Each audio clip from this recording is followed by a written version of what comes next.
بە گوێرەی راپۆرتێکی ڕێکخراوی تەندروستی جیهانی نزیکەی 37 ملیۆن کەس تووشی ڤایرۆسی HIV ئایدز هاتوون. لەوانە 1,800,000 کەس لەو دوایانە دووچاری ئەم ڤایرۆسە بوون کە لە توێژینەوەیەکی نوێدا دەری دەخات کاریگەری هەبووە لەسەر مەیموونی ڕیسوس و مرۆڤدا. ئەوە مانای ئەوەیە کە ئێستا ئەو ڕێگەی تاقیەکرێتەوە ئاخۆ لە ڕاستیدا مرۆڤ دەپارێزێت لە تووشبوون بە ڤایرۆسی HIV. ئەم توێژینەوەیە لە مانگی 11 ساڵی ڕابردوو لە باشووری ئەفریقا دەستی پێکرد لەسەر 2600 ئافرەتی گەنج کەشیانی هەیە تووشی ڤایرۆسەکە ببن.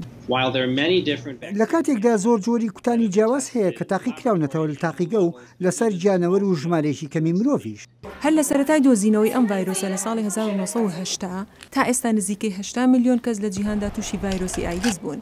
کاریگەری ئەم دەرزیە سەرکەوتن و پێشکەوتنێکی گەورە پیشانەدات. ئێمە تا ئێرە دڵخۆشین بە ئەنجامەکان، بەڵام ئێمە بە وریایی و گەشت بینین هەتا توێژینەوەی داهاتوو تەواو نەبێ چونکە بە تەواوی نازانین ئەم چارەسەرە تا چەند کاریگەری لەسەر مرۆڤ بێت. وا چاوەڕوان دەکرێت یەکەم ئەنجامە سەرەتاییەکانی ئەم توێژینەوەیە لە ساڵی 2021دا بڵاو بکرێتەوە.